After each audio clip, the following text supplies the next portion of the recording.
আল্লাহ রাব্বুল আলামিন কুরআনুল কারীমের মধ্যে বলছেন, দুনিয়ার মানুষ ওয়া ইবাদুর রহমান, আল্লাহ রাব্বুল আলামিনের গোলাম যদি তুমি হতে পারো, রব্বুল আলামিনের যিনি নিজেকে রহমান বলতেছেন তার যদি গোলাম তুমি হতে পারো, তাহলে আল্লাহ রাব্বুল আলামিনের কাছে তোমার একটা মর্যাদা আছে।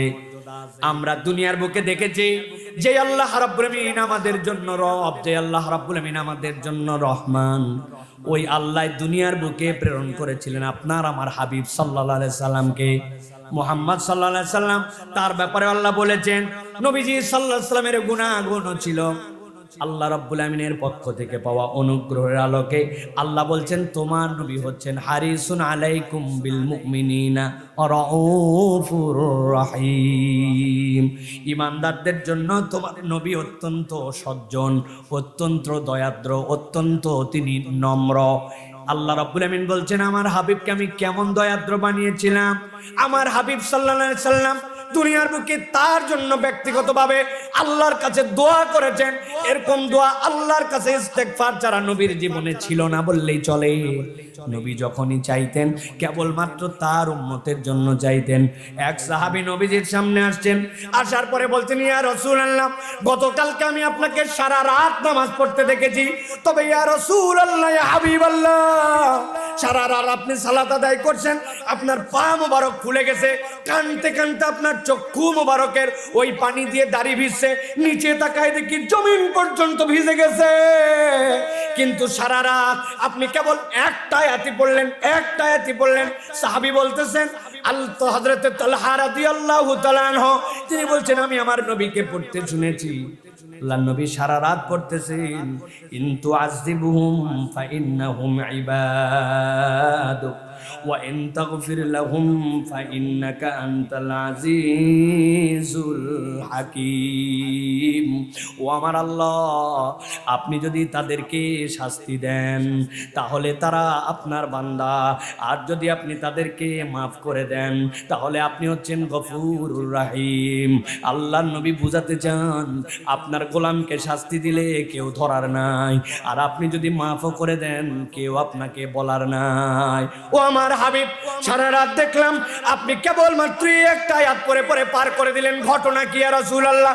আল্লাহ নবী সাল্লাল্লাহু আলাইহি ওয়াসাল্লাম বলছেন, ও আমার সাহাবী, যা শুনছো ঠিকই শুনছো, তবে আমি তো এইটুক কেবলমাত্র তেলাওয়াতের মধ্যে বলেছি, বাকি কথাটুকু তুমি শুনতে পাও নাই। আমি সারা রাত আল্লাহর কাছে বলছি, ইন্নী সালতু শাফাআতা লি উম্মতি, এই আয়াত পড়ছি আর বলছি, আল্লাহ আমি আমার উম্মতের জন্য শাফাত চাই, আর তুমি আপাকে আমার উম্মতের জন্য শাফাত করার পারমিশন দাও। সারা রাতে আয়াত আর আল্লাহর কাছে এই ফরিয়াদ করার পরে ফজরের সময় জিবরাইল আমিন আমার কাছে আসছেন। আসার পরে আমাকে কি বলছে জানো নাকি? আমাকে বলছে, ইয়া রাসূলুল্লাহ, ইয়া হাবিবাল্লাহ, আল্লাহ আপনার কাছে আমাকে প্রেরণ করে, আপনি যে সারা রাত আল্লাহর কাছে বলেছেন উম্মতকে শাফাত করার জন্য আপনি পারমিশন চান, ওয়াহিয়ানা ইলা, আল্লাহ রাব্বুল আলামিন আপনার আবেদন মঞ্জুর করেছে। তবে আল্লাহ ছোট্ট একটা শর্ত দিয়েছেন। কি শর্ত? আল্লাহ নবী বলছেন, লিমান লা ইউশরিক বিল্লাহ, যেই ব্যক্তি আল্লাহ কেবলমাত্র একটা গুনাহ থেকে বেঁচে থাকবে, আমি রব্বুল আলামিনের পক্ষ থেকে নবী আপনাকে জানাই দিলাম, আপনার যে উম্মত যে গুনাহ করুক, যাই অপরাধ করুক না কেন, শিরিকের গুনাহ না থাকলে আপনি তার জন্য আল্লাহর কাছে সুপারিশ করবেন, চাইলে আল্লাহ সেইটা কবুল করে নিতে পারেন। সুবহানাল্লাহ। ওই হাবিব সাল্লাল্লাহু আলাইহি ওয়াসাল্লাম এমন কতগুলা মানুষকে রেডি করলেন, যেই মানুষগুলা ইবাদুর রহমান, আল্লাহ রাব্বুল আলামিনের ইবাদ, এই পরিচয়টা নিজের কাছে উপস্থাপন করেছেন। আমি কেন এটা বলছি? যাতে ইবাদুর রহমান যদি কেউ হয়ে যায়, ওই মানুষের চরিত্র কেমন হবে এইটা যেন মানুষ বুঝতে পারে। আল্লাহ নবী সাল্লাল্লাহু আলাইহি ওয়াসাল্লাম হিজরতের রাত্রে বেরিয়ে যাচ্ছেন, ঠান্ডা মাথায় বোঝেন আগে, ওই ওই গুণগুলা যার ভিতরে ঢুকে গেছে সে কেমন মানুষ হয়ে যায়। আল্লাহ নবী ডাক দিলেন, ও আলী। আলী রাদিয়াল্লাহু তাআলা চলে আসলেন আমার কাছে। যেই মানুষেরা হত্যা করার জন্য 11টা গোত্র থেকে 11টা তলোয়ারওয়ালা লোক পাঠাইছে, ওরা আমাকে মারতে চায়, কেননা আমি এক ইলার দাওয়াত দিছি। কিন্তু ওরা আমারে এখন পর্যন্ত কেমন বিশ্বাস করে জানো নাকি? ওরা ওর বউরে বিশ্বাস পায় না, বাপরে বিশ্বাস পায় না, ভাইরে বিশ্বাস পায় না। তাদের আমানতগুলো এখনো আমার কাছ থেকে নিয়ে যায় নাই, ওইগুলো আমার কাছেই রাখা আছে। আলী আসো, তুমি পরে সফর করো, এখন তুমি আমার বিছানার মধ্যে শুয়ে পড়ো। আল্লাহ নবীকে না পেলে রাগের মাথায় একটা মানুষকে মেরেই ফেলতে পারে। আলী রাদিয়াল্লাহু তাআলা এটাও জানেন, তার জীবনের দামও তিনি জানেন। কিন্তু আল্লাহ রাব্বুল আলামিনের এই গোলাম এমন ভাবে নিজেকে তৈরি করেছে, এমন ভাবে নবীর মহব্বত তার দিলের মধ্যে ঢুকে গেছে, একবারও জিজ্ঞাসা করে নাই আপনাকে না পেলে তো আমাকে মারতে পারে। তার মনে হয়েছে আমার নবী বেঁচে চলে যাক, বরং তার বদলে আমি যদি মরে যাই আমি তো সৌভাগ্যবান। আল্লাহু আকবার। এই উম্মত ওই উম্মত যে ইবাদুর রহমানের মধ্যে আসছে, আল্লাহর নবী তার জন্য এরকম ভাবে এমন ভাবে এই দিন দিয়ে গেছেন, সে নিজেকে পরিবর্তন করে ফেলছে। আল্লাহ নবী সাল্লাল্লাহু আলাইহি ওয়াসাল্লাম চলে গেলেন, হযরত আলীকে পাইলো তারা, কিন্তু কিচ্ছু বলে নাই। তারা বলছে কে হত্যা করে কি হবে। আল্লাহ নবী সাল্লাল্লাহু আলাইহি ওয়াসাল্লাম তাকে ডেডিকেটেড বানাই দিয়ে গেছেন, কিন্তু তাকে তারা হত্যা না করলেও তিনি জানতেন যে নবীর পরিবর্তে আমার জীবন চলে যেতে পারে, কিন্তু তিনি কখনো এখান থেকে পিছপা হন নাই। হযরত তালহা রাদিয়াল্লাহু তাআলা উহুদের ময়দানে আল্লাহ নবী সাল্লাল্লাহু আলাইহি ওয়াসাল্লামের দিকে তীর আসতে শুরু করছে, সবাই দূরে দূরে চলে গেছেন। হযরত তালহা রাদিয়াল্লাহু তাআলা দেখলেন নবীর পাশে কেউ নাই, আস্তে আস্তে তীর আছে। হযরত তালহা রাদিয়াল্লাহু তাআলা হাত দিয়ে দিয়ে সেগুলা ঠেকান। উনি জানেন এই তীর আমার হাত দিয়ে ঠেকানোর ক্ষমতা নাই, এটা বর্ম পর্যন্ত অনেকগুলা ভেদ করে ফেলে, কিন্তু এটা বিবেচনা করেন নাই আমার নবীর গায়ে যেন আঁচড় না লাগে। তালহা হাত পেতে দিয়েছেন, এক একটা হাতের মধ্যে এত পরিমাণ তীর লাগছে। হযরত তালহা বেঁচে ছিলেন, জীবন্ত শহীদ হিসেবে ছিলেন, কিন্তু তার হাতগুলা প্যারালাইসিস হয়ে গেছে। উনি জানতেন আমার জন্য এই হাতের মধ্যে তীর লাগলে ক্ষতি হতে পারে, কিন্তু আমার নবীর থেকে আমার হাতের দাম বেশি নয়। ইবাদুর রহমানের গুণের মধ্যে ঢোকার কারণে নবীর এই মোহাব্বত আসছে। নবীর আশিক কেবল জিলাপি খায়া কেবলমাত্র জশ্নে জুলুস করে হওয়া যায় না, নবীর আশিক হতে হলে ইবাদুর রহমান হওয়া লাগে, ঠিক না? আল্লাহ নবী সাল্লাল্লাহু আলাইহি সাল্লাম হযরত আবু দুজানা নবী করিম সাল্লাল্লাহু আলাইহি ওয়াসাল্লামের একটা পাওয়ারফুল সাহাবী, একটু অন্যরকম সাহাবী, এমন ভাবে কুচকাওয়াজ করে হাঁটতে শুরু করতেন, কপালের মধ্যে বেঁধে নিয়েছেন লাল পট্টি। আল্লাহ নবী বলছেন এরকম করে হাঁটা আমি পছন্দ করি না, কিন্তু আবু দুজানা যুদ্ধের ময়দানে এখন যেরকম ভাবসাব দেখাচ্ছে, এইটা দেখে আমি আল্লাহ নবীর অন্তরের মধ্যে আনন্দ লেগে গেছে। ওই আবু দুজানা আল্লাহ নবী সাল্লাল্লাহু আলাইহি সাল্লাম যখন বসে পড়ছেন, আবু দুজানা নবী করিম সাল্লাল্লাহু আলাইহি সাল্লামের সামনে এসে গেছেন। আসার পরে আল্লাহ নবীর মাথাটা নিচে, উনার মাথাটা উপর দিয়ে দিয়েছেন, দেওয়ার পরে এরকম করে পিঠটা পেতে দিয়ে দাঁড়ায় আছেন, নবীজির মুখের দিকে তাকায় হাসে। আল্লাহ নবী সাল্লাল্লাহু আলাইহি সাল্লাম বলছেন আবু দুজানা ঘটনা কি? আল্লাহ নবীর মনের মধ্যে যেন একটু কষ্ট না হয়, এই জন্য আল্লাহ নবীর মুখের দিকে তাকায় হাসি। খানিকক্ষণ পরে আবু দুজানা লুটায় পড়ছি, গুনে গুনে তাকায় দেখা গেল আবু দুজানা আল্লাহ নবীর দিকে তাকায় হাসছে ঠিকই, কিন্তু আবু দুজানা তার পিঠটুকুকে আল্লাহ নবীর জন্য পেতে দিয়েছিল। ওই পিঠের মধ্যে 17 থেকে 21টা তীর লাগছে, একবারও ইশ করে নাই, একবারও আশ করে নাই। আমার নবী ইশ শুনে যদি মনে ব্যথা পায়, এই জন্য নিজের জীবন দিয়ে দিছে, কিন্তু আল্লাহ নবীর মনে কষ্ট দেয় না। হযরত আবু দুজানা রাদিয়াল্লাহু তাআলা আনহুর পরে নবী করিম সাল্লাল্লাহু আলাইহি সাল্লামের প্রিয় সাহাবী যারা ছিলেন, তাদের মধ্যে কে জানে না ওমরে ফারুক রাদিয়াল্লাহু তাআলার কথা? কিন্তু ওমর রাদিয়াল্লাহু তাআলা গোপনে প্রকাশ্যে একটা দোয়া করতেন, দুনিয়ায় তো নবীর সোহবত পেয়ে গেলাম। এমনকি নবীজি সাল্লাল্লাহু আলাইহি সাল্লাম ওই ওমর রাদিয়াল্লাহু তাআলা আনহুর কিন্তু জামাইও ছিলেন, কিন্তু একটা দোয়া করতেন আল্লাহ। ওমর রাদিয়াল্লাহু তাআলা আনহু বলতেন আমার নবীর পাশে আবু বকর শুয়ে গেছেন, আমার কি সেই সৌভাগ্য হবে নাকি? আল্লাহ আমি দুনিয়া আখিরাতে কবরে সব হালতে নবীর পাশে থাকতে চাই। আল্লাহ ওমরে ফারুক রাদিয়াল্লাহু তাআলার দোয়া ফরিয়াদ এমন কবুল করেছে, করেছেন। হযরত আয়েশা রাদিয়াল্লাহু তাআলা আনহা নিজের জায়গা ওয়াকফ করে দিয়ে ওমর রাদিয়াল্লাহু তাআলা আনহুকে দিয়েছেন। এইটা অন্য কোনো কারণ ছিল না, এইটা কেবল আশেকে নবী নয়, বরং তারা ছিলেন ইবাদুর রহমান।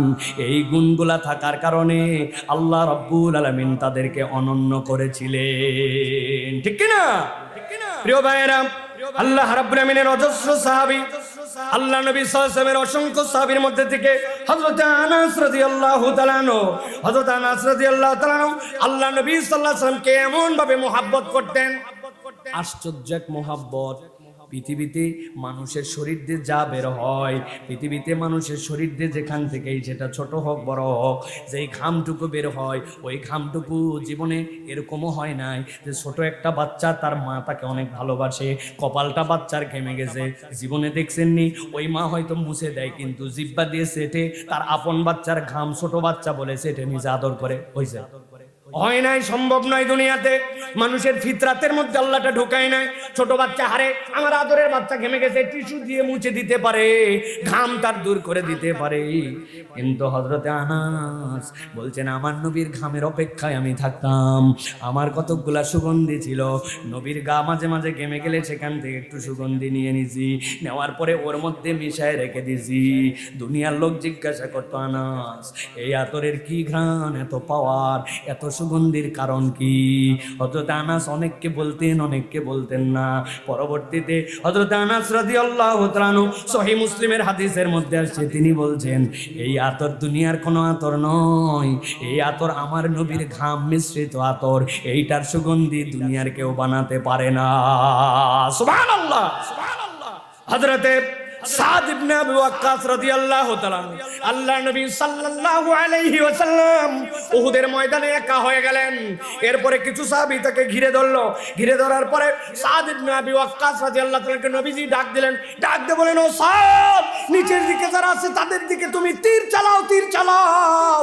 আল্লাহর নবী সাদ ইবনে আবু ওয়াক্কাসের জন্য যে কথা বলেছেন, এর থেকে বড় কথা আল্লাহর নবী কোনোদিন বলেন নাই। বলে, সাদ, তুমি এখন তীর চালাও তাদের দিকে, আর আমি মুহাম্মদ সাল্লাল্লাহু আলাইহি ওয়াসাল্লামের আব্বা আম্মা তোমার জন্য উৎসর্গ হোক। আল্লাহু আকবার। হযরত সাদ ইবনে আবি ওয়াক্কাস রাসূলুল্লাহ সাল্লাল্লাহু আলাইহি ওয়াসাল্লামের জন্য ডেডিকেটেড ছিলেন। কেন আল্লাহর নবী কথা বললেন, কি পারফরম্যান্সে তাদের এই অবস্থা হলো? কিচ্ছু নয়, এই মানুষগুলা ছিলেন ইবাদুর রহমান। রব্বুল আলামিনের এমন ইবাদ হয়েছিলেন, যেই গুণগুলা তারা অর্জন করেছিলেন, এই গুণগুলার কারণে এই মানুষগুলার জীবনে পরিবর্তন এসেছিল। হযরতে যায়েদ ইবনে হারিসার বর্ণনা আসছে। হযরতে যায়েদ ইবনে হারিসা বন্দি দশা থেকে মুক্ত হলেন, বাপ মায়ের কাছে তিনি ফেরত গেলেন। বাপ মায়ের কাছে যাওয়ার পরে বলতেছে তারা, তুমি কাকে বেছে নিতে চাও? হযরতে যায়েদ ইবনে হারিসা বলতেছেন, আমার বাপ মাকে 100 বার আমি ত্যাগ করতে রাজি আছি, কিন্তু আমি মুহাম্মদ সাল্লাল্লাহু আলাইহি ওয়াসাল্লামকেই বেছে নিব, তার থেকে উত্তম মানুষ আমি জীবনে দেখি না। সুবহানাল্লাহ। প্রিয় ভাইয়েরা, একটু ভিন্ন ভাবে আপনাদের কাছে কথাগুলো উপস্থাপন করলাম। এই মানুষগুলা কিভাবে এই বৈপ্লবিক পরিবর্তন হলো? এই মানুষগুলাই তো ছিলেন আরবের ডাকাত, এই মানুষগুলাই তো ছিলেন আরবের মধ্যে ওই সন্তানের হত্যাকারী, এই মানুষগুলাই তো ছিলেন আরবের বুকে এতিমের সম্পদ হরণকারী, এই মানুষগুলাই ছিলেন যুদ্ধবাজ, বাপের পরিচয় বংশের পরিচয় মানুষের পরে মানুষ তারা হত্যা করছেন, জোর যার মুল্লুক তার, এটাই ছিল তাদের খেলা। এই মানুষগুলা কেমনে পরিবর্তন হলেন? তাহলে নবীও নাই, এই মানুষগুলাও নাই, সাহাবীদের তাবাকা আমরা কেউ নিতে পারবো না। আল্লাহ নবী বলে গেছেন, খয়রুল উমুরে করনি সুম্মাল্লাযীনা ইয়ালুনাহুম সুম্মাল্লাযীনা ইয়ালুনাহুম। কিন্তু যেই পরশ পাথরের সহবতে, যেই কোরআনের গুণাগুণে এই মানুষগুলা অনন্য হয়েছিলেন, আওয়াজ করে বলেন তো, ওই কোরআন অবিকৃতভাবে আপনার আমার কাছে আছে না নাই? আছে না নাই? ওই হাদিসগুলো অবিকৃতভাবে আপনার আমার কাছে আছে না নাই? আমরা সাহাবী হতে পারবো না, তাবেঈ হতে পারবো না, তাবেঈ হতে পারবো না, খয়রুল কুরুনের মানুষ হতে পারবো না, কিন্তু মন কি চায় না আমি একজন উত্তম মুমিন হব, আমি রহমানের গোলাম হব, আমি একজন ওই সাহাবী তাবেঈদের সাথে জান্নাতে যাওয়ার মতো প্রচেষ্টাকারী হব। এইটা কি আপনার আমার মনে চায় না? চায় না? বলছি তো চাই, কিন্তু এর সাথে কামের কোনো মিল নাই, ঠিক কিনা? আজকে আমরা ছোট্ট করে একটু এই 10টা গুণ 20 থেকে 25 মিনিট আর আপনাদের কাছে একটু বলতে চাই, একটু দিল দিয়া এই কথাগুলো আমাদের দিলের মধ্যে নিয়ে আমল করার নিয়তে আমরা বাড়িতে যাব ইনশাআল্লাহ। রাজি আছি তো ভাই? আমি জানি এই জালুয়া পাড়ার লোকের এই অভাব বাড়িতে পড়ে নাই যে এরা কেউ সিন্নি খাওয়ার জন্য বসে থাকবে, ঠিক কিনা? কোরআন শোনার জন্যই তারা আসছে, ঠিক কিনা? তাহলে আমরা কোরআনের সাথে আমরা একে একে আমরা 10টা গুণ সংক্ষিপ্ত ভাবে একটু শোনার জন্য চেষ্টা। 1 নম্বরে আল্লাহ বলছেন তুমি যদি রহমানের গোলাম হতে চাও, 1 নম্বর তোমাকে যে গুণাগুণ অর্জন করতে হবে ইবাদুর রহমান। আল্লাহ বলছেন রহমানের গোলাম আল্লাযীনা ইয়ামশুনা আলাল আরদি হাওনা, এই মানুষগুলা নম্র ভদ্র ভাবে জমিনে চলাফেরা করবে, তাদের চাল চলন আচার আচরণ বেয়াদব মার্কা হবে না। আল্লাহ বলছেন ওয়া ইযা খাতাবাহুমুল জাহিলুনা ক্বালু সালামা, এই মানুষগুলা বিতর্ক এড়িয়ে চলার অভ্যাসকারী হবে।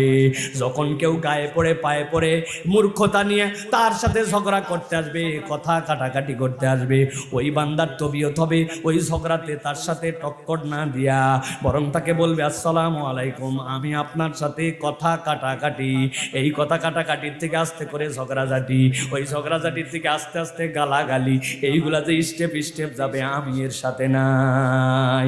ওই বান্দা চলে ভদ্রভাবে আর কারো সাথে ঝগড়াঝাটি করে না।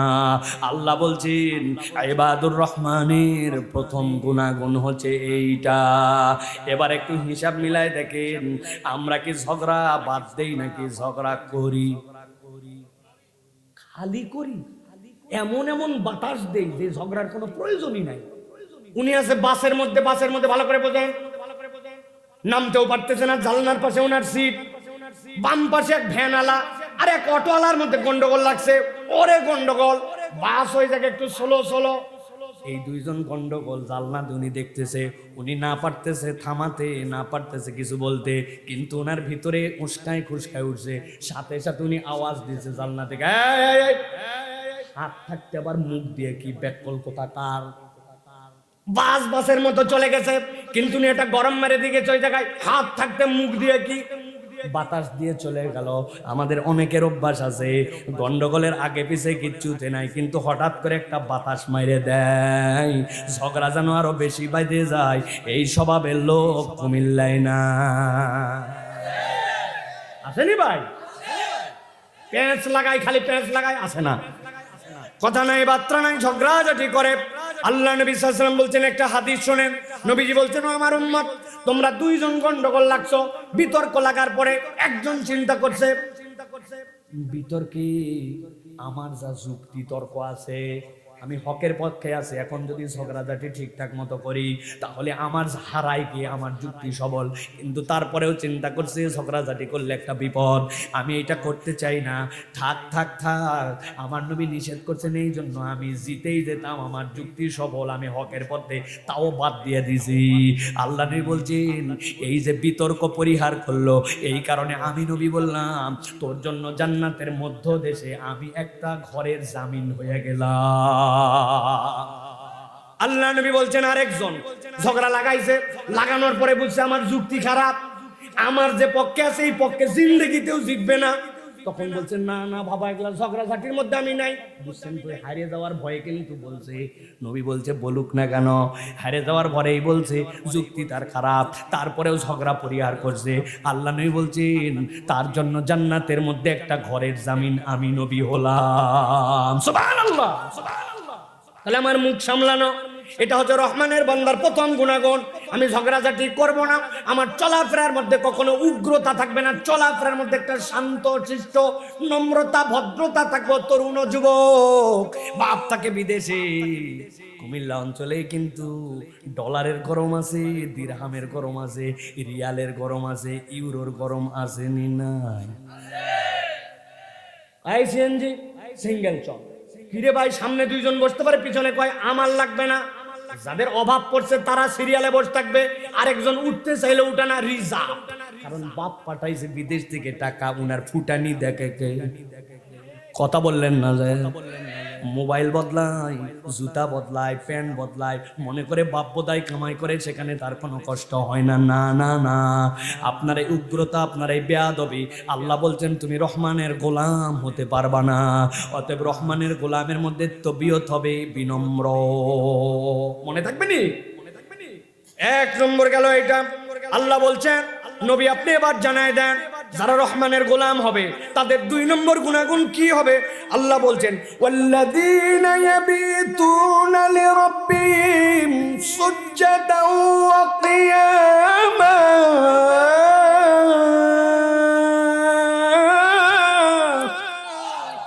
আল্লাহ বলছেন রহমানের বান্দা যদি তুমি হতে চাও, আল্লাহর গোলাম যদি তুমি হতে চাও, তোমার 2 নম্বর গুণাগুণ, পুরা রাত খালি রাতের পর রাত তুই ভ্যানভ্যানায় ঘুমায় যাস, নাক ডাকে ঘুমায় যাস, এটা রহমানের বান্দার গুণাগুণ হবে না।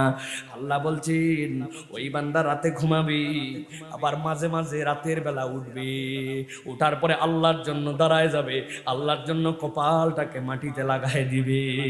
আল্লাহ বলছেন দুনিয়া যখন ঘুমায়, আমার বান্দা যখন দাঁড়াইছে, সব বান্দা তো রহমানের গোলাম হতে পারে না। কিছু বান্দা এরকম আল্লাহর জন্য দাঁড়াইছে, কেউ জানে না, কেউ জানে না। ও যখন সিজদায় পড়ে গেছে, আল্লাহ প্রথম আসমানে, আল্লাহ সারাদিন ওই বান্দা আল্লাহর কাছে দোয়া করে, আল্লাহ তুই আমার গুনাহ মাফ করে দে, তুই আমার রিজিক বাড়ায় দে, আমার হায়াত বাড়ায় দে, আমার সন্তানের জন্য আল্লাহ এই চাকরির ব্যবস্থা করে দে, বড় আলেম বানায় দে, সারাদিন দোয়া করে। আল্লাহ বলছেন আর 1/3 রাত পার হওয়ার পরে তোমার আল্লাহ প্রথম আসমানে আসে, আসার পরে জিজ্ঞাসা করে কেউ আসনি যার ক্ষমা লাগবে, কারো রিজিকের টানাটানি আসেনি, আমারে বলো। আল্লাহ বলছেন শুধু লাব্বাইক বললেই আল্লাহ তার রিজিকের সমস্যা দূর, লাব্বাইক বললেই তার আল্লাহ মাফ করে দেন। আল্লাহ বলছেন ওই শ্রেণীটাই হচ্ছে রহমানের গোলাম। সারা রাত বিছনায় পিঠ লাগায় না, রাতে মাঝে মাঝে উঠে আল্লাহর জন্য দাঁড়ায় যায়, আল্লাহর জন্য সিজদা করে। আল্লাহ বলছেন এরা হচ্ছে আমি দয়াময় রহমানের গোলাম। সুবহানাল্লাহ। তাহলে সারা রাত খালি ভদভদায় ঘুমালাম, ঘুম আসে না বলে মোবাইল ঠেলতে ঠেলতে ফজরের আজান করে ফেললাম, ইউটিউব দেখতে দেখতে অস্থির করে ফেললাম, কিন্তু কোনো দিন মন চাইলো না আরে একটা রাত একটু উঠি, ঘুম যেহেতু আসতেইছে না, যাই তো একটু 2 রাকাত নামাজের জন্য দাঁড়ায় যায়। অথচ এর নাকি সমস্যার শেষ নাই, চাকরি ভালো হচ্ছে না, ব্যবসায় বরকত হয় না, শরীর ঠিক নাই, অসুখ যেগুলো হচ্ছে এগুলো ওষুধ খাওয়ার পরে ভালো হয় না, বাচ্চা কাচ্চা নাকি কথা শোনে না, সংসারে নাকি সুখ নাই, স্বামীটা যেরকম প্রত্যাশা করছিলাম হয় নাই, বউটা যেরকম চাইছিলাম হয় নাই, বিদেশে যেতে চাই ভিসার প্রসেস কেন জানি হচ্ছে না, কত কিছু তার না চাওয়া, কিন্তু হেড অফিসের সাথে তার কোনো যোগাযোগ নাই, উনি খালি বাইরে ঘুরে বেড়াচ্ছে পিয়নদের সাথে যোগাযোগ করার জন্য। হুজুর আমার জন্য একটু খাস করে দোয়া করবে। আরে হুজুর কি কন্ট্রাক্টর নাকি, মালিক নিজে ডাকে তুমি সাড়া দাও না, হুজুরের নিজের সমস্যা শেষ নাই, ঠিক কিনা? হুজুর আমার মাজার ব্যথা। ওরে ভাই আপনি জানেন বিগত 17 দিন আমার কি মাজার ব্যথা, পিছনে হট ওয়াটার পট নিয়ে ঘোরা লাগতেছে, আমার মাজার ব্যথা ছাড়তেছে না, আপনি কার কাছে মাজার ব্যথার সমস্যা নিয়ে? কথা ঠিক কিনা? আল্লাহ বলছেন আল্লাহর কাছে চাও, তাহলে যেই ব্যক্তি ইবাদুর রহমান হবে তার বৈশিষ্ট্য হবে সারা রাত নাক ডাকায় কেলায় কেলায় ঘুমাবে না, মাঝে মাঝে আল্লাহর জন্য ওঠা লাগবে, ঠিক কিনা? শুধু ঠিক বললে হবে না, হবে না। আজকে ওয়াদা করতেছে আমরা এই আমল আপনার আমার জীবনে নিব, ঠিক কিনা? 3 নম্বরে আল্লাহ রাব্বুল আলামিন বলছেন যেই বান্দা আল্লাহ রাব্বুল আলামিনের ইবাদ, আল্লাহর গোলাম, তার 3 নম্বর গুণ কি হবে? ওয়াল্লাযীনা ইয়াকুলুনা রাব্বানা সরিফ আন্না আযাব জাহান্নাম ইন্না আযাবাহা কানা গরামা ইন্নাহা সাআত মুস্তাকাররান ওয়া মাকামা। আল্লাহ বলছেন ওই মানুষ, যেই মানুষ আল্লাহর গোলাম, নিজে রহমানের গোলাম পরিচয় দিবে, আল্লাহ বলছেন তার 3 নম্বর গুণাগুণ ওয়াল্লাযীনা ইয়াকুলুন, তারা রব্বুল আমিনের কাছে বলতেই শুরু করে, কি বলে? রব্বানা সরিফ আন্না আযাব জাহান্নাম, আয় আল্লাহ আযাবে জাহান্নাম তো আমরা সহ্য করতে পারবো না, রব্বুল আমিন তোমার কাছে অনেক কিছুই চাই, তবে সবচেয়ে বেশি যেটা চাই তুমি আমাকে জাহান্নামের আযাব থেকে রক্ষা করো। আমিন বলেন। আল্লাহ বলতেছেন এরপরে ওই বান্দা আল্লাহর কাছে বলে ইন্না আযাবাহা কানা গরামা, এই আযাব তোমাকে ধ্বংস করে দিবে, এই আযাব তো কিচ্ছু রক্ষা করতে পারবে না। ইন্নাহা সাআত মুস্তাকাররাম ওয়া মুকামা, নিশ্চয় এটাই হচ্ছে নিকৃষ্টতম আবাসস্থল।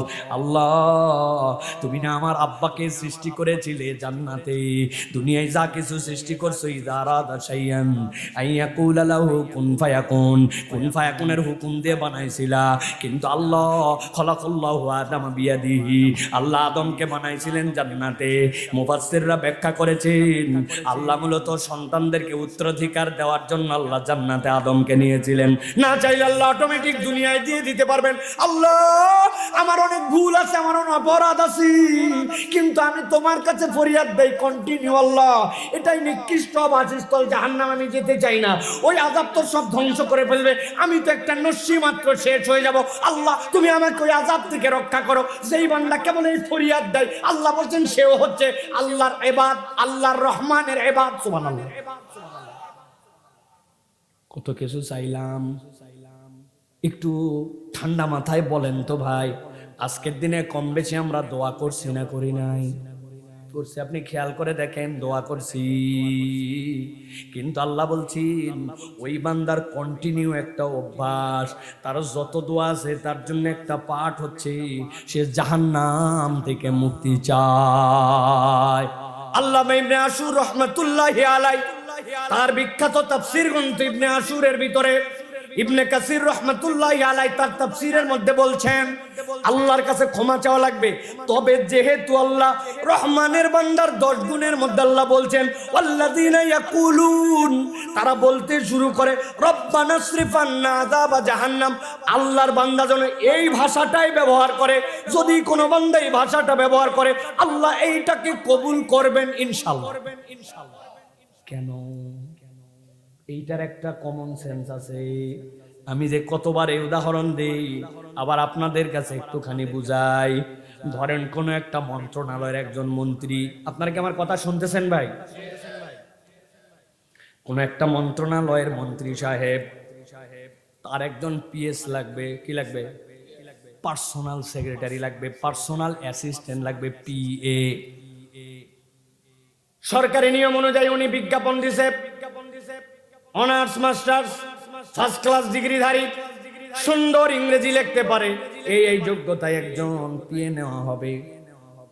এইটা দেখার পরে উনার বড় বোন ফোন দিছে উনারে, মন্ত্রী সাহেবের ঠান্ডা মাথায় কথাটা বোঝেন তাইলে দিলের মধ্যে ধাক্কা লাগবে। বড় বোনকে জানাইছে তার ছেলে মামা নাকি পিএস নিবে, মা দেখছো নাকি বিজ্ঞাপন দিছে, এই জন্য আমি পাবলিক ইউনিভার্সিটি থেকে একটা ভালো রেজাল্ট করে আসা ছেলে, মামা তার পিএ দুনিয়ায় খুঁজতে যাচ্ছে, অথচ ভাগনা রেডি। ভাই শুনলাম তুই নাকি পিএ নিবি, তোর ভাগিনাতে ভালো রেজাল্ট করে বার হয়েছে, জানিস না তোর ভাগনাকে নিলে কি সমস্যা? পারে এইটা তো আর আমার ইচ্ছায় নয়, তবে এইটার একটা সরকারি প্রোটোকল অনুযায়ী এইটার বিজ্ঞাপন দেওয়া হয়েছে। তুই টেনশন করিস না, ভাগনারে আবেদন করতে বল, চাকরি তার কে ঠেকায় দেখবনি। মন্ত্রী যদি নিজের পিএস নেওয়ার জন্য বোনের কথা শুনে, যোগ্যতার সব আছে, ভাগনার চাকরি দিবে এই কথা বলে, তাহলে এই ভাগনার চাকরি হওয়ার সম্ভাবনা আছে না নাই? বুঝেন নাই না? আছে না নাই? এখন চাকরির আবেদন যখন লেখা হবে, ওই ভাগনাকেও খুব আদরের ভাগিনা, মামা তার মন্ত্রী মামার কাছে অফিসে আসছে, আসার পরে বলছে মামা কি ফরম্যাটে ইংরেজিতে যে দরখাস্ত লেখে, আমি তো যতই বুঝি কিন্তু এটার কিছু নিয়ম কানুন আছে, দয়া করে মামা আপনি একটু বলে দেন, আমি একটু ড্রাফটটা লিখে নেই। এবার মামা বলতেছে নিজে এত দূর পড়ালেখা করে এখন পর্যন্ত দরখাস্ত ঠিক মতো লিখতে পারে না, লেখ। আমি বলতেছি টু দা মিনিস্টার। বলতেছে কে? আরে মামা না মন্ত্রী। কে বলতেছে টু দা মিনিস্টার? কার কাছে এই চিঠি আসবে? মন্ত্রীর কাছে। মন্ত্রী নিজেই বলতেছে লেখ টু দা মিনিস্টার। এই চাকরি কি মিস হওয়ার চান্স আছে? খানিকক্ষণ পরে ভাগিনা বলছে আপনি বলেন আর আমি লেখি, কোথায় কি ভুল হয় মামা, আমি একটু ঘুরে ফিরে দেখি, আপনি খালি একটু ঝরঝর করে লিখে দেন। রাগে তারপরেও বলছে ব্যাককল কোথাকার দে। এবার লিখতেছে টু দা মিনিস্টার, লিখতেছে কে? দরখাস্ত কার কাছে যাবে? চাকরি দিবে কে? ভালো করে বুঝেন, এই চাকরি কি মিস হবে? হয়ে যেতেও পারে ভাই। প্রধানমন্ত্রীর একটা ভাগিনা ছিল, এই মন্ত্রীর চাকরি ভাগিনার নেওয়া হতে পারে। কিন্তু ভালো করে বোঝেন, আমি যেইটা বোঝানোর জন্য বলছি, আল্লাহ যে শুরুতে ডাক দিলেন ওয়াইবাদুর রহমান, তুই হচ্ছে রহমানের আব। আল্লাহ বলছেন ওই বান্দার গুনাগুন কি জানো নাকি? আল্লাহ বলছেন ওয়াল্লাযীনা ইয়াকুলুনা রব্বানা, তারা সবগুলা ডাক দিয়ে বলে ও আমার রব। কি জন্য ডাক দেয়? রব্বানা আসরিফান্না আযাবা জাহান্নাম, আয় আমার আল্লাহ আমাকে জাহান্নামের আযাব থেকে বাঁচাও। আমি জিজ্ঞাসা করব, আওয়াজ দিয়ে বলেন তো, রব্বানা আপনার আমার রবকে? এই দোয়াটা শেখাচ্ছে কে? এই দোয়াটা কবুল করবে কে? আপনি একটু দিলের মধ্যে ফিল নিয়ে বোঝেন। আল্লাহ নিজেই বলছেন আমার গোলাম আমার কাছে বলবে রব্বানা। আল্লাহ কৌশলে প্রশ্ন ফাঁস করে দিচ্ছেন, বান্দা তুই খালি বলে দেখ, আমি কবুল করব, আমি ভাষা শিখাই দিলাম, তুই তো আমারই গোলাম। আল্লাহ বলছেন এই জন্য দিল দিয়ে যদি এইটা করে, সে কেবল ইবাদুর রহমানই হবে না, ওই বান্দাকে আল্লাহ মাফ করে দিবে। সুবহানাল্লাহ। তাহলে এইটা হচ্ছে আমাদের জন্য 3 নম্বর গুনাহগুণ। আমরা জাহান্নাম থেকে আল্লাহর কাছে পানা চাবো, চাবো তো ভাই? 4 নম্বরে এবার আল্লাহ বলছে ওই বান্দার গুনাহগুণ হবে, ওই বান্দার মধ্যে লোক দেখানোও নাই, আবার কিপটামিও নাই। ভালো করে মাথার মধ্যে ঢুকাবেন এই পয়েন্ট। লোক দেখানোও নাই, কিপটামিও নাই। ব্যাপারটা কি? আল্লাহ বলছেন ওয়াল্লাযীনা ইযা আনফাকু লাম ইউসরিফু ওয়া লাম ইয়াকদুরু ওয়া কানা বাইনা যালিকা কওয়ামা। আল্লাহ বলছেন এই বান্দা বাহুল্য খরচ করে না, লোক দেখায় না, নষ্ট করে না। আবার ওই বান্দার গুনাহগুণ ওয়ালাম ইয়াকতুরু, ওই বান্দা কৃপণতাও করে না, বখালতও করে না। ওয়া কানা বাইনা যালিকা কওয়ামা, এই দুইয়ের মধ্যে এই বান্দা সুদৃঢ়। কেউ চাইলে ফিরায় না, অযথা বাজে খরচও করে না, তবে তার মধ্যে কৃপণতার হার নাই। আল্লাহ যেটা দিছে সেইটা থেকে সে খরচ করে। আল্লাহ বলছেন এই বান্দা হচ্ছে আমার গোলাম, ইবাদুর রহমান। আমরা খুব কম সংখ্যক লোক এখন আল্লাহ রাব্বুল আমিন এই গুনাহগুণের মধ্যে আছি। কেননা এখন বাঙালি মুসলমানের থেকে হার কিপটা মুসলমান আল্লাহর দুনিয়ায় না।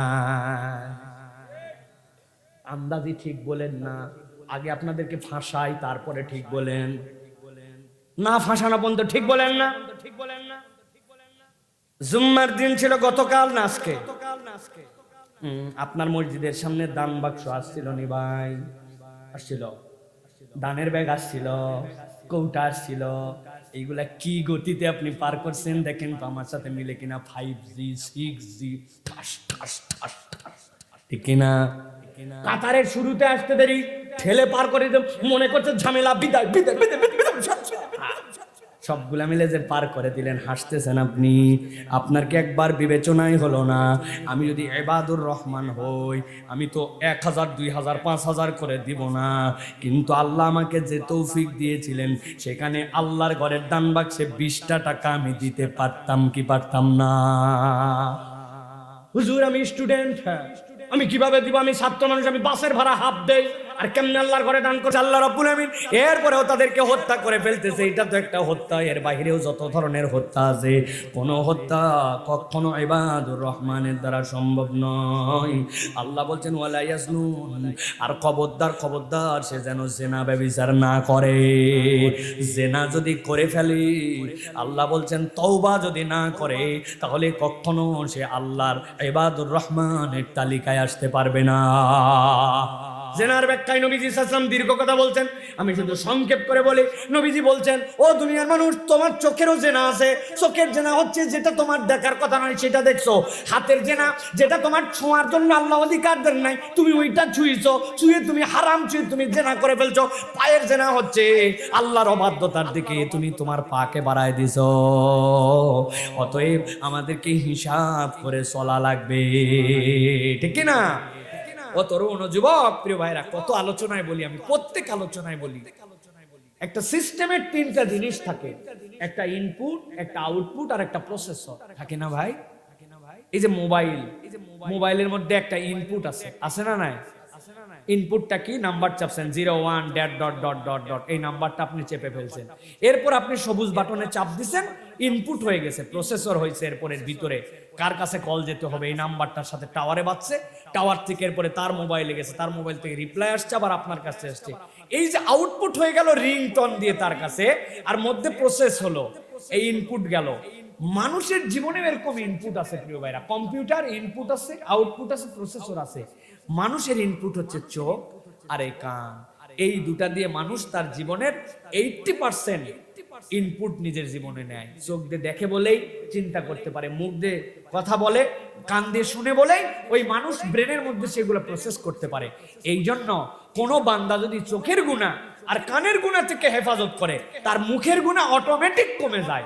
আমি চোখ দিয়ে খারাপ দেখছি বলেই না মুখ দিয়ে বলতে মন যাবে, কান দিয়ে শুনছি বলেই না মুখ দিয়ে আমার কথা আসবে। এই দুটার গুনাহ থেকে হেফাজত করলে মুখ সামলে যায়, আর মুখ সামলালে ওই বান্দার জীবনের 80% গুনাহ থেকে সে মুক্ত হয়ে যায়। আপনি হিসাব করে দেখেন, আমাদের জীবনের অধপতন বরকতহীনতার অন্যতম কারণ চোখের গুনাহ, কানের গুনাহ, ঠিক কিনা ভাই? ওয়াজ শুনতে শুনতে গুনাহ হয় জানেন, কোরআন তেলাওয়াত শুনতে শুনতে এমন অ্যাডভার্টাইজ চলে আসছে, আর বাঁচার উপায় নেই, একদম অসভ্য অ্যাডভার্টাইজ। তা আমি কোরআন শুনতে শুনতেও আমার চোখ গুনার মধ্যে চলে যাচ্ছে, এমন এক জগতের মধ্যে আমরা ঢুকে গেছি। আর সেখানে বন্ধুর সাথে বন্ধু মিশলেই, কথা বললেই বাজে বন্ধুর খপ্পরে পড়ে রাত দিন বাজে কথা, হারাম কথা, অন্যায় কথা, অমুক নায়িকা দেখছিস কিনা, তার ফিগার কেমন জানিস কিনা, সেই গান শুনছিস কিনা, এই গানের মধ্যে হিট নায়িকা, সারাদিন সিনেমা নাটক এইগুলো আলাপ। ও জিজ্ঞাসা কর না ফজরের নামাজ পড়ছি কিনা, বন্ধু কোরআন আজকে তেলাওয়াত করছো কিনা, তুমি মুখের দাড়িটা কেন কাটলে বন্ধু, তুমি কেন টাকনুর নিচে এখনো জামা রাখলে, তুমি কেন আজকের জামাতে আসলে না।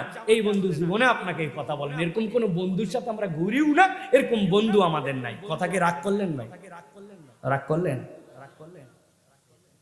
তাহলে প্রিয় ভাইয়েরা, 6 নম্বরে আল্লাহ রাব্বুল আমিন বলছেন, ওই বান্দা যদি ইবাদুর রহমান হয়, তার আর একটা গুনাহগুণ আছে। কি গুনাহগুণ?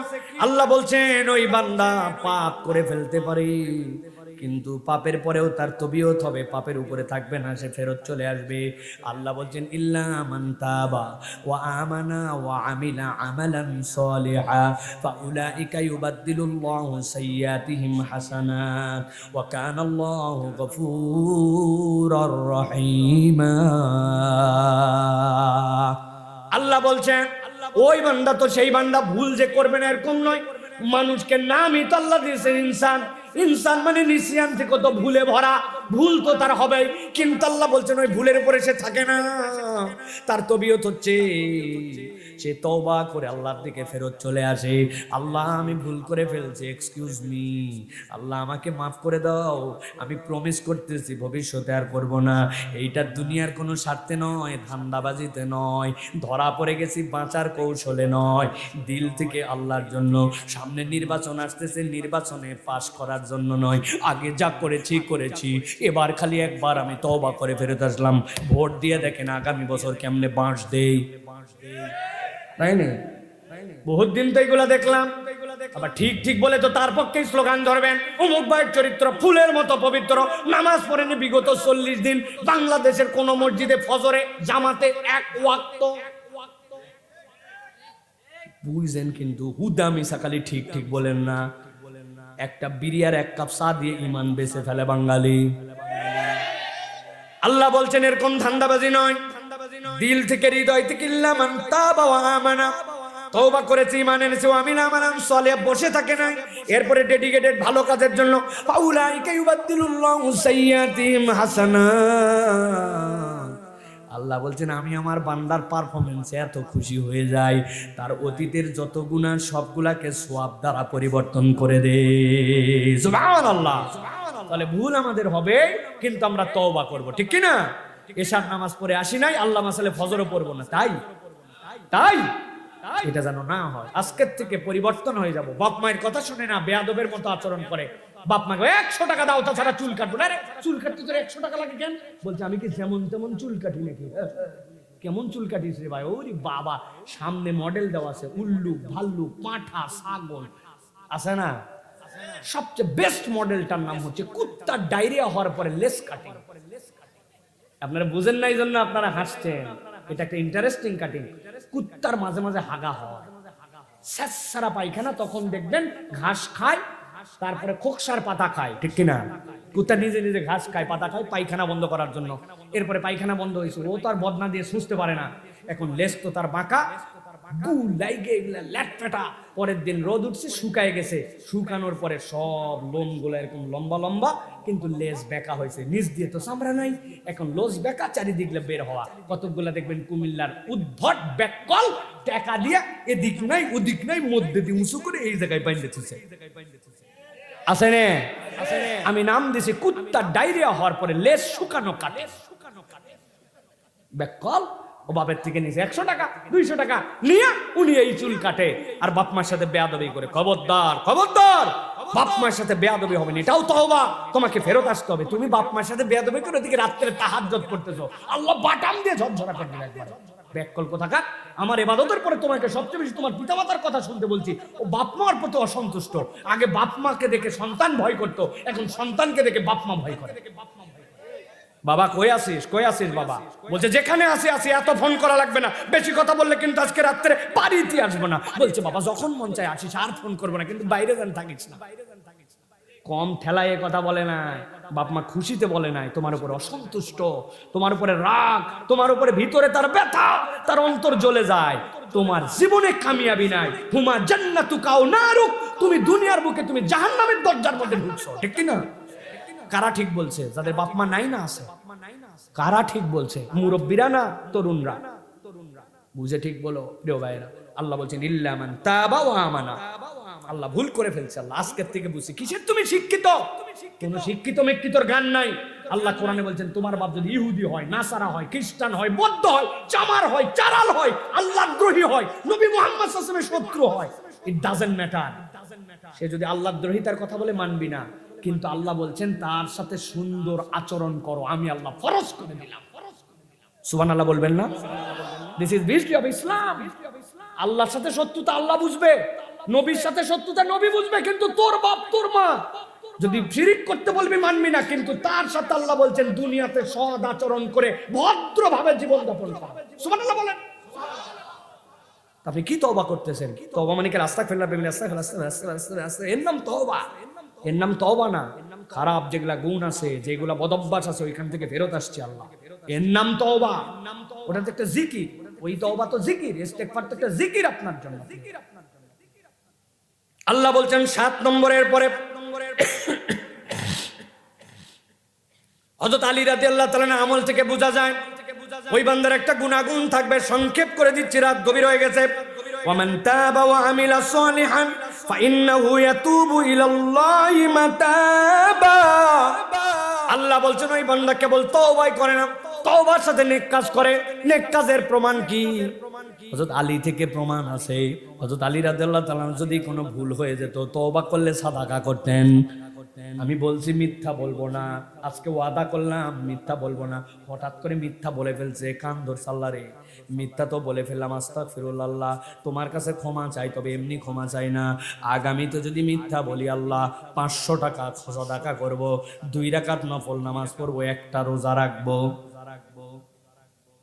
গেছে মিথ্যার একটা বলে ফেলছে, হায় হায়, আল্লাহর সাথে ওয়াদা করছিলাম 500 টাকা দিয়ে দিছে, 2 রাকাত নামাজ পড়ছে, একটা রোজা রাখছে। শয়তান পরের দিন বলবে বাবা তোর মিথ্যা কথা বলার দরকার নাই, তুই মিথ্যা বললে শয়তানের প্রজেক্ট ডবল লস। কথা বললেন না যে? হযরত আলী রাদিয়াল্লাহু তাআলা এই বুদ্ধি শিখাই দিয়ে গেছেন, তোমার তওবার সাথে যেন সাদাকা থাকে। আল্লাহ সেটাই বলছেন, ওয়ামান তাবা ওয়া আমিলা সলিহান ফাইন্নাহু ইয়াতুবু ইলাল্লাহি মাতাবা। তোমার তওবার সাথে আমলে সলে যুক্ত হলে আল্লাহর কাছে অনুতপ্ত ফেরত আসা, নচেত তোমার অনুতপ্ত ফেরত আসা হয় না। পারবো তো ইনশাআল্লাহ? 8 নম্বরে আল্লাহ বলছেন ওয়াল্লাযীনা লা ইয়াশহাদুনা আয-যুরা ওয়া ইযা মাররু বিল-লাগwi মাররু কিরামা। ওই বান্দারা কখনো মিথ্যা সাক্ষ্য দেয় না। মিথ্যা সাক্ষী দেই নাকি আমরা প্রিয় ভাইরা? খবরদার, খবরদার, কখনো কোনো বিষয়ে মিথ্যা সাক্ষী দেওয়া যাবে। আপনি দেখছিলেন ভাই আমার জমিটার আল কাটলো এরকম করে, আপনি তখন দেখছেন না ভাই না, আমি 2 দিন ধরে এই পাথারেই আসি না, ডাহা মিথ্যা কথা বলে দিছে, ঠিক কিনা?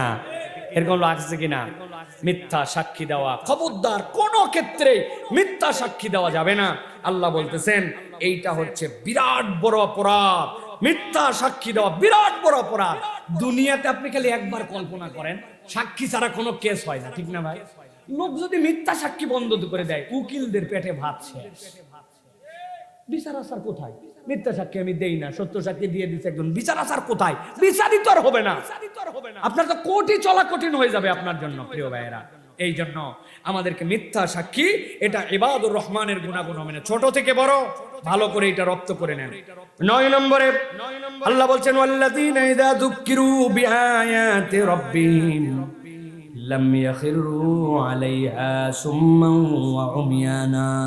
বড় সাংঘাতিক পয়েন্ট, আজকের মাহফিল ইনক্লুড এটার মধ্যে আছে।